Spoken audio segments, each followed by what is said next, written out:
Olá, tudo bom? Estamos de volta para mais uma Hora Nona nesta quarta-feira, 20 de janeiro de 2021.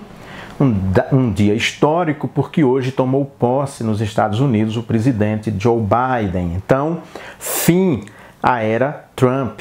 Que bom a gente falar ex-presidente Trump. Eu vou falar sobre esse assunto daqui a pouco, sobre Biden, o que é que muda.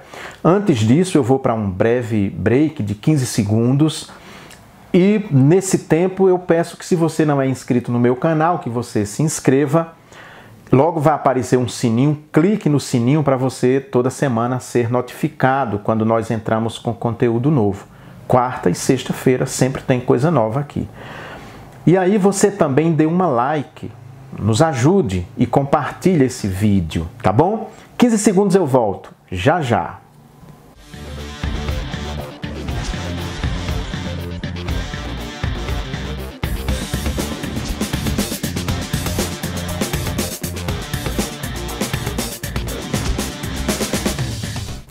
Falei que era rápido, muito rápido. Toda quarta-feira eu tenho esse espaço aqui chamado Hora Nona, às 3 horas. É Hora Nona porque no calendário litúrgico, nas horas litúrgicas, 3 horas da tarde é chamado de Hora Nona.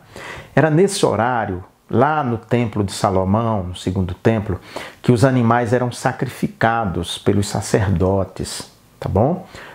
Todo dia tinha sacrifícios, 3 horas da tarde. Foi 3 horas da tarde também que o Senhor Jesus Cristo, Cordeiro de Deus, foi sacrificado fora dos muros de Jerusalém. Então é uma data, um momento, aliás, do ponto de vista simbólico, que eu acho muito importante, 3 horas da tarde. Por isso eu escolhi esse momento para trazer sempre assuntos pautados pela mídia, assuntos que estão na ordem do dia, que são importantes. E hoje, o que está mais sendo comentado na imprensa do mundo inteiro é a posse de Joe Biden. Nós não podíamos fugir a este assunto, né?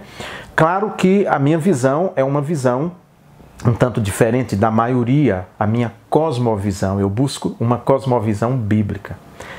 Falo muito em cosmovisão. Cosmovisão é o seguinte: é uma espécie de óculos através dos quais nós enxergamos o mundo. Você não sabe, talvez, mas você tem uma cosmovisão. Essa cosmovisão, ela pode ser dada pela família, pela escola, pela igreja, pelo grupo seu de trabalho, às vezes por todos esses grupos, mas quase sempre um grupo prevalece sobre o outro na formação da sua cosmovisão. As igrejas têm uma influência muito grande nisso. Então, as pessoas que frequentam, que são assíduas na igreja, tendem a enxergar o mundo todas muito parecidas, todas do mesmo jeito, porque isso é muito forte ali, trabalhado, e elas enxergam sempre da mesma maneira. E que se soma ao gosto médio da população. O meu modo de ver o mundo, a minha cosmovisão, não é igual ao gosto médio, ela está longe do gosto médio. Não vou entrar aqui no mérito se é certa, se não é, se é a melhor, se não é, mas é a forma como eu vejo. E se você se inscreveu no canal e deu uma like, é porque você também pensa desse jeito. Que bom, seja bem-vindo. Nós não estamos sozinhos, não é verdade? Nem eu sozinho aqui, nem você aí, na maneira de enxergar o mundo. Então, a maneira como eu enxergo a saída de Trump e a entrada de Biden está dentro da minha cosmovisão, né? Eu, evidentemente, vi a posse, ouvi grande parte do discurso de Biden e li, né, o que se saiu na imprensa aqui no Brasil e fiz um resumo daquilo que eu julgo importante para trazer para a nossa Hora Nona de hoje. Então, Biden presidente, o que muda?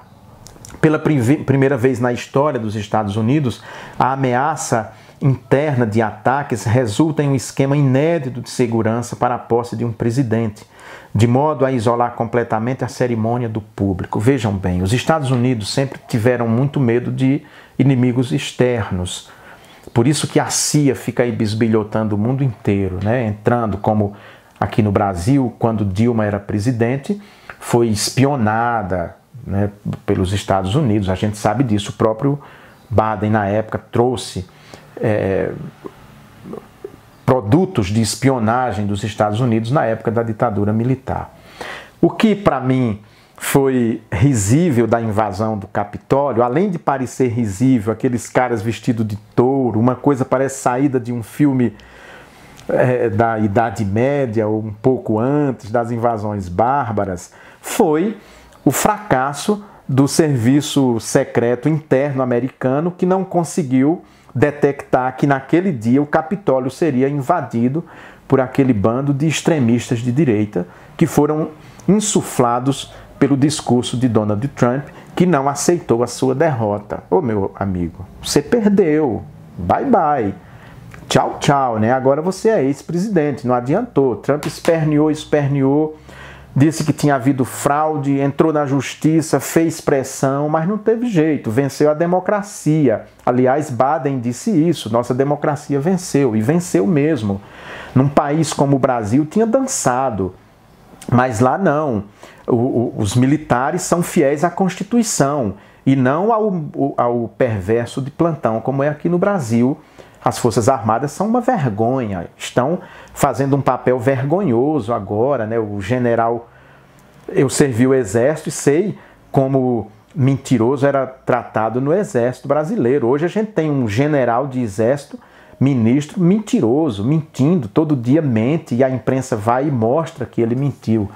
Nos Estados Unidos, felizmente, as Forças Armadas ainda são fiéis à Constituição e não entraram na aventura de Trump, que tentou realmente dar um golpe no dia 6 de janeiro. Aquilo ali foi uma tentativa de golpe, não há dúvida que foi uma tentativa de golpe, de impedir que o presidente escolhido soberanamente nas urnas pelo povo fosse proclamado vitorioso. Ele queria permanecer, feito uma criança que fica brigando pelo brinquedo. Já viram dois irmãos ali, um fica esperneando, querendo o brinquedo do outro, esse é meu, é meu. Assim foi Trump com a presidência, uma vergonha. E aqui o nosso já está esperneando também, dizendo que, na verdade, se ele perder em 2022 é porque houve fraude, o discurso mais furado do mundo.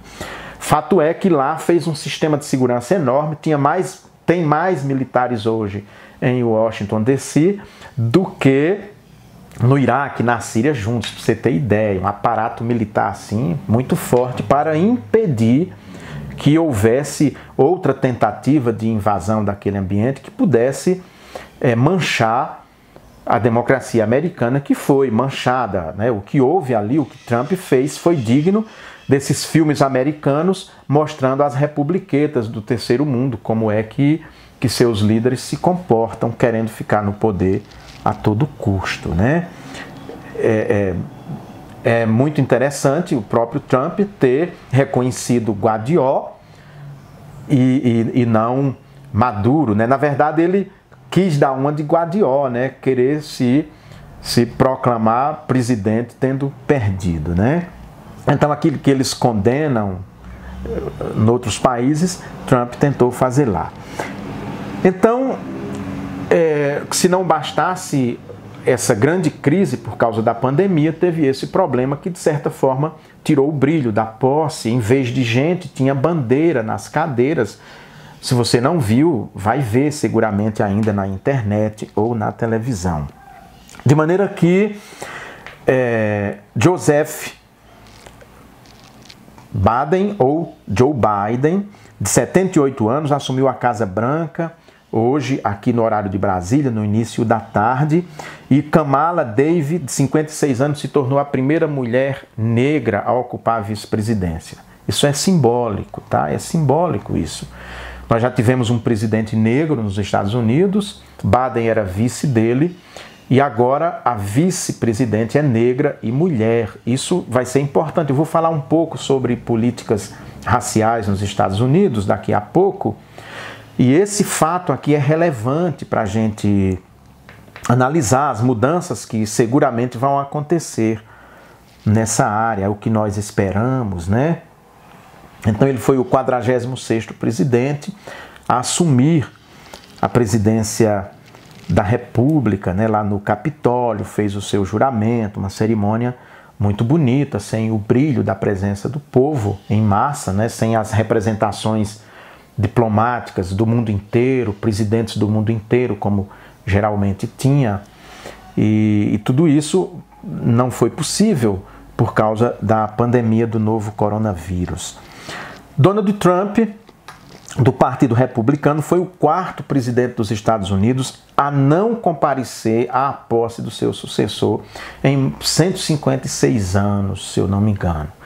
Há 156 anos que um presidente havia se negado de participar da posse do seu sucessor. Isso é vergonhoso. Barack Obama foi lá, deu posse a Trump. E lá, mais do que isso, o presidente que vai tomar posse, na véspera, participa de um café na Casa Branca. O presidente que vai deixar o mandato o convida, oferece um café. A primeira-dama mostra todas as dependências da casa para a nova primeira-dama. É um ritual bonito, eu acho importante. Esses rituais são importantes, são simbólicos. Isso é civilidade, né? Um dos símbolos de civilidade é a questão justamente de você manter esses atos simbólicos, né? Isso é importante, se manter de proximidade, de boa vizinhança, do diálogo, tudo isso. Então, ele não fez nada disso e hoje, muito cedo, tomou um helicóptero e saiu da Casa Branca com a família. E durante a posse, ele já estava num resort que ele tem em Mar-a-Lago, na Flórida, bem distante, né? Claro, foi muito feio, né? Um papelão assim que a gente não espera do presidente dos Estados Unidos. Eles posam tanto de modelo, de democracia, de civilidade, de avanço, né?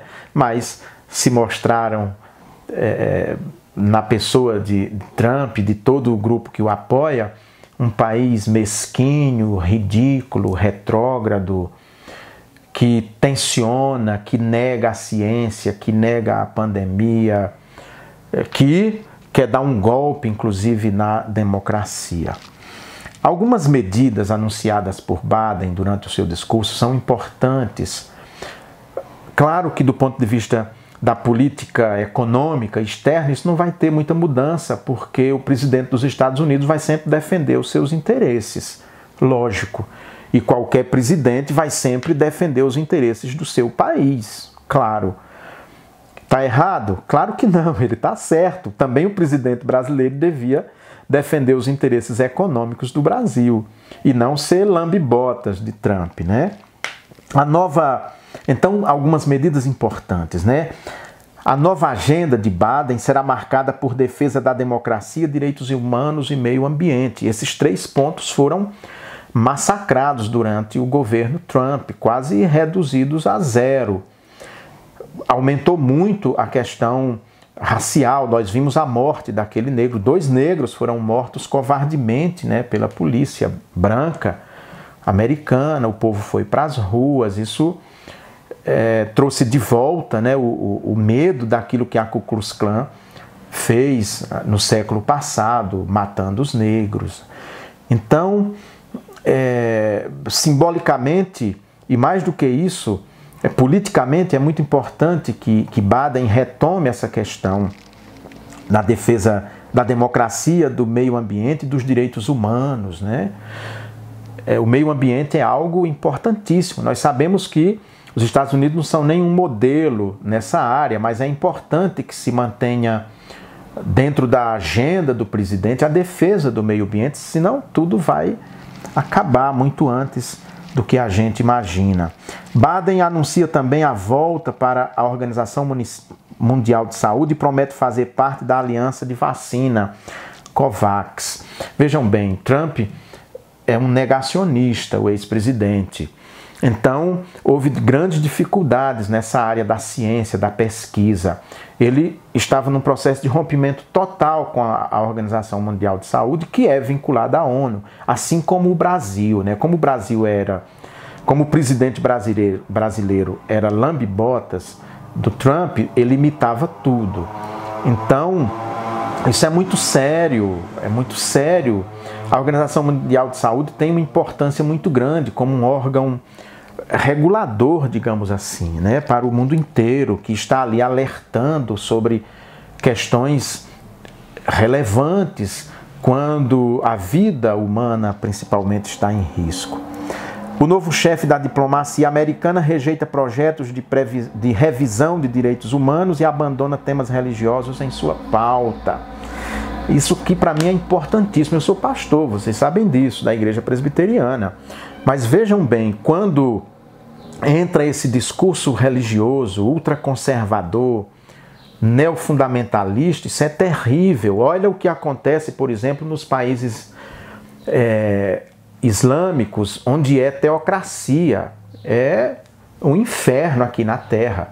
Então eu não quero para os brasileiros que não são cristãos o mesmo que acontece com os cristãos nos países onde existe teocracia muçulmana. Eu não quero. Lá os cristãos são perseguidos, ninguém pode cultuar publicamente, não pode ter igreja, não pode ter símbolo religioso. Então essa pauta é perigosíssima. Eu sei que um tanto de religiosos estavam batendo palmas, de crentes principalmente, para isso, mas isso é terrível.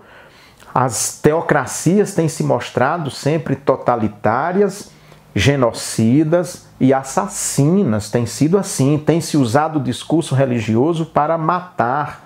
Foi isso com a Inquisição. Foi um pensamento dessa natureza que levou Galileu Galilei para o banco dos réus. Então, nós não podemos, de maneira nenhuma, pactuar com isso. A liberdade que eu quero ter para proclamar que Jesus Cristo é o Senhor, eu defendo essa liberdade para qualquer um proclame o contrário disso, inclusive. É um direito que eu tenho e que ele tem esse direito. Então, Trump estava ligado a grupos ultraconservadores que, via de regra, são grupos de pessoas falsas, mentirosas, de um puro farisaísmo, né? Cínicas, que pregam para os outros o que elas não vivem. Então está fugindo dessa temática religiosa, interferindo na administração pública, no discurso público. Biden também rompe com isso.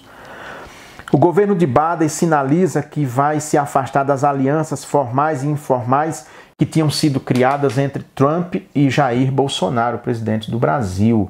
Eles andavam juntos, principalmente no que existe de pior, que é o que os analistas internacionais chamam de necropolítica. Por exemplo, negando a pandemia, negando a ciência. Os dois trabalharam na contramão dos outros países. É só você lembrar que aqui a Anvisa anunciou no domingo a liberação de 2 vacinas, né, a aprovação. O presidente só se manifestou no dia seguinte lamentando. Como que um presidente pode lamentar a aprovação de uma vacina que vai trazer segurança e vida para a população? Uma vacina que vai nos imunizar dessa pandemia que já tem vitimado morte, né? Com morte, 210 mil brasileiros. Não faz sentido, só mesmo a necropolítica que pode lamentar a aprovação de uma vacina. Então, Biden rompe com essa proximidade que havia entre os dois presidentes, não necessariamente entre os dois países, entre os dois presidentes, muito mais uma subserviência nossa do que qualquer outra coisa. Mas não só com o Brasil, com outras lideranças. Então isso deixa o Brasil agora isolado. É bom que você perceba isso, né? Deixa o Brasil isolado no cenário internacional. Principalmente aqui no continente americano, é o único país que o presidente é negacionista, que anda na contramão da história. Até agora nós não temos um programa de vacinação porque não se tomaram as providências dentro do tempo hábil, justamente porque a política do governo é negar a pandemia, é negar a ciência, é desqualificar a vacina. Esse tem sido o trabalho, né? O presidente tem trabalhado muito mais para desqualificar a vacina e negar a pandemia do que para fazer apelos para a população se proteger, se cuidar e evitar mortes, né? Como tem acontecido. Então isso muda também.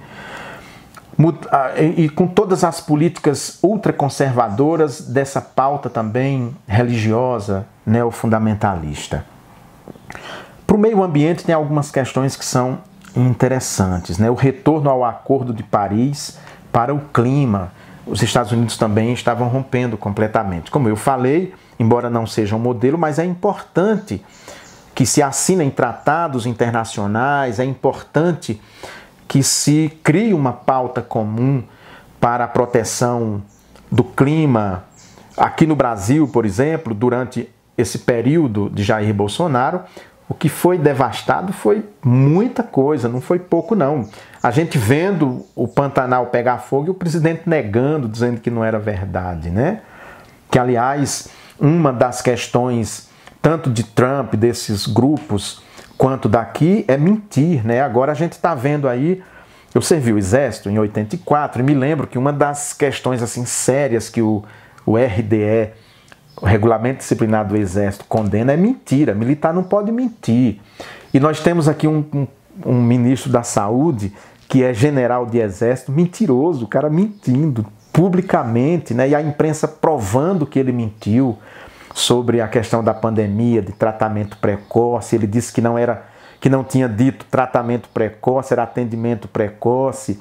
E aí a imprensa trouxe a público documentos do Ministério da Saúde para os estados, né, forçando o tratamento precoce, ou seja, você iniciar um tratamento sem que tenha sido contaminado. E o mundo inteiro, a ciência no mundo inteiro tem dito que não existe tratamento precoce para a Covid-19. O único tratamento precoce, digamos assim, é a vacina. Esse é o único tratamento. Claro, a vacina não é um tratamento. Eu espero que você tenha entendido minha expressão, né? A única prevenção que se pode ter é a vacina, não há tratamento precoce. O mundo inteiro sabe disso, mas aqui insiste com isso. E agora o ministro diz que não falou. Todo dia isso acontece. O próprio presidente mente, usa dados mentirosos, né? Isso faz parte dessa política que nós vimos o máximo dela na Alemanha, com o ministro da propaganda de Hitler, né, Goebbels, que dizia que uma mentira falada muitas vezes, repetida muitas vezes, se torna numa verdade. É com esse tipo de argumento que esses grupos trabalham. O Brasil trabalha com isso e os Estados Unidos de Trump também trabalhava. Então, Biden rompe com tudo isso e volta para discutir a questão do clima. Sim, é um problema sério, nós temos que discutir a questão da ecologia, a questão da preservação da natureza, da fauna, da flora, tudo isso. Não adianta você negar essas questões todas porque estão aí. Ele pretende reverter as ações ambientais de Trump para proteger a saúde pública e o meio ambiente e restaurar a ciência. Olha só. Restaurar a ciência. Trump negava a ciência. Aqui no Brasil nega também. Nós tínhamos condições de ter vacina. Rapaz, foi mais tempo do que uma gestação essa pandemia. Então, logo que se desenvolveu e que se chegou a descobrir uma vacina, o Brasil já podia ter comprado os insumos, entrado nesse processo que nós temos. Nós somos modelo, sempre fomos modelo para o mundo nessa questão da vacinação. Então aqui o Instituto Butantan e a Fiocruz são escolados, são modelo, pesquisadores bons. O que foi que o governo federal fez? Esvaziou a pesquisa justamente porque nega a ciência, imitando Trump, o ex-presidente americano, que também nega tudo isso. Então, Biden retoma, restaura tudo isso e volta a valorizar a ciência. Isso é muito importante. No âmbito da saúde, ele diz que vai acabar com o processo de saída dos Estados Unidos da Organização Mundial de Saúde, que estava saindo, eu falei já sobre isso. E obrigar o distanciamento social, o uso de máscara em prédios e áreas federais e por funcionários públicos do governo e terceirizados. Trump, todo mundo de máscara. Trump saiu hoje lá da Casa Branca sem máscara. Hoje eu vi no Facebook, o presidente do Brasil, Jair Bolsonaro, assinando um documento e tinha à mesa mais 4 pessoas, as 4 pessoas de máscara e só ele sem máscara. São muito parecidos, né? Um fica macaqueando o outro, né? Então, Trump sem máscara, dando um péssimo exemplo. Nós sabemos que é importante usar máscara nesse momento. E aqui o presidente também segue o mau exemplo. Então é muito ruim quando Trump fazia um grande mal para o mundo, porque ele era o mau exemplo. Sabe, quando o seu filho, se você tem filho, só quer andar com aquele menino que é um péssimo exemplo, uma péssima companhia, você chama e diz, meu filho não anda com ele, isso é uma péssima companhia. Assim era Trump. Então, o presidente do Brasil, ele se espelhava nessa péssima figura que era Donald Trump. Então, só ele sair, o mundo hoje já amanheceu melhor, vai dormir muito melhor sem Donald Trump. E aqui nós vemos, então, o reforço do uso de máscara, a obrigatoriedade do uso de máscara, que Biden vai intensificar. Na política externa, eu já falei que, do ponto de vista econômico, não muda muito, porque vão defender os interesses nacionais. Mas alguma coisa muda e é importante. Primeiro, vai parar a construção do muro que separa os Estados Unidos do México, que Trump foi a grande bandeira de campanha, ele estava construindo aquele muro. E Biden vai parar com a construção e também vai rever o veto de Trump à entrada de pessoas de países muçulmanos nos Estados Unidos. Vejam bem, a gente não pode confundir todo muçulmano com o Estado Islâmico. Não pode imaginar que todo muçulmano é terrorista, porque alguns terroristas são muçulmanos. Nós não podemos fazer isso. Foi o que Trump fez. Basta um país ser islâmico que ele então já considerava uma ameaça. Aliás, o islamismo durante muito tempo se notabilizou justamente, é só a gente pensar quando a Península Ibérica estava sob o comando de um califado, que ali se desenvolveu a ciência, a liberdade religiosa. E vamos pensar, por exemplo, na Idade Média, os 2 cientistas ou filósofos mais importantes da Idade Média é Avicena e Averroes, que eram muçulmanos. Então, esse fenômeno do muçulmano ultraconservador, fundamentalista, isso é muito recente no mundo e não pode ser confundido. Biden, então, promete estudar e rever essa posição para fazer essa distinção. É como você imaginar que todo crente, que todo pastor é como algumas figuras que tem aqui no Brasil, como Valdemiro Santiago, como o Bispo Macedo, como Agenor Duque, R.R. Soares, Silas Malafaia. Não, todos os pastores não são como eles, não. Vocês têm outros pastores que têm uma posição ética, correta, que não explora o povo, que não fica mentindo, não fica enganando, usando a fé para enriquecimento ilícito. Então, da mesma maneira que você não pode generalizar, dizer que todo padre é pedófilo, porque aqui e acolá há caso de pedofilia envolvendo padres. Isso é um grande erro. Então, é o mesmo que você achar que todo muçulmano é terrorista. Biden, então, promete rever essa política instituída, iniciada pelo seu antecessor. Sobre Cuba, a gente imagina que ele vai retomar para o ponto que Obama deixou. Obama podia ter avançado muito mais. Ele foi vice de Obama. A gente imagina, aliás, Obama tinha na sua campanha prometido acabar com Guantánamo, que é uma prisão que tem lá em Cuba, em território cubano, uma prisão americana. Obama não fez. A grande incógnita é a Venezuela. Ele tinha sinalizado durante a campanha de reconhecer Guaidó presidente. Não faz sentido. Se ele reconhecer Guaidó presidente, ele era para ter, então, se dado por vencido e ter aceitado os argumentos de Trump e não ter tomado posse hoje, ter dito, não, deixa Trump, então, tomar posse, porque foi isso que Guaidó fez, se declarou presidente, quando, na verdade, o povo venezuelano escolheu Nicolás Maduro. Então ele tem que reconhecer, no meu entendimento, é Maduro, mas eu não sei como isso vai ser, né? Como essa questão vai ser tratada por ele exatamente, né?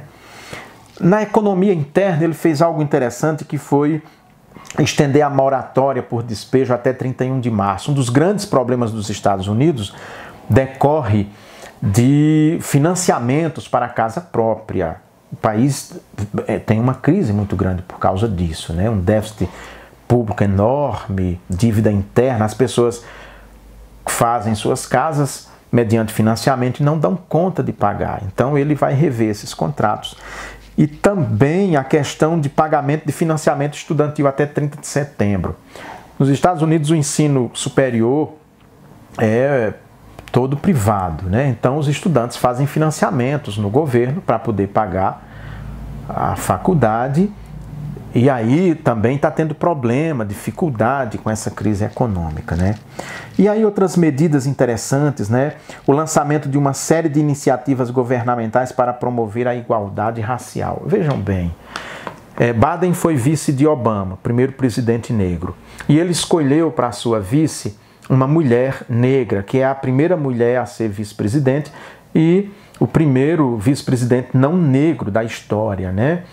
Então, é claro que a gente imaginava que ele fosse rever essa questão da política racial. Isso cresceu muito durante Donald Trump. Nós vimos aqui estarrecidos, né, a morte daquele negro asfixiado, né, diante das câmeras de todo mundo por policiais brancos.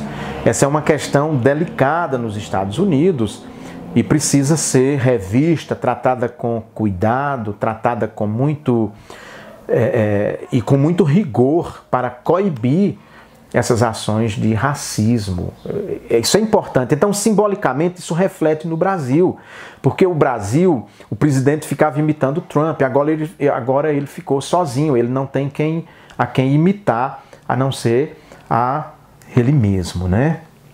Vai também prevenir e combater a discriminação com base no gênero ou na orientação sexual. Ele escolheu para um posto-chave importante uma transexual. É importante também que o Estado tenha políticas de proteção às minorias, sejam elas quais forem, e a garantia de seus direitos. Eu penso que o mesmo direito que vale para a questão religiosa vale para isso, né? Nós precisamos garantir que as pessoas tenham direitos. Nós estamos falando de um Estado laico, de um Estado que dá direito a todas as pessoas, independentemente de sua crença. Isso é importante, isso é fundamental. Quando nós ferimos isso, mais cedo ou mais tarde bate na nossa porta, pode ter certeza. Então, muda muita coisa do ponto de vista da Covid-19, né, do coronavírus, muda também a política. Agora o Brasil fica isolado, fica sozinho neste aspecto. Nós vamos ver como é que o governo brasileiro vai lidar do ponto de vista diplomático com o governo Biden. Não vai ser fácil, eu imagino, porque o presidente da República e o seu chanceler, o Ernesto Araújo, até o último momento acusou fraude na eleição que deu vitória a Biden.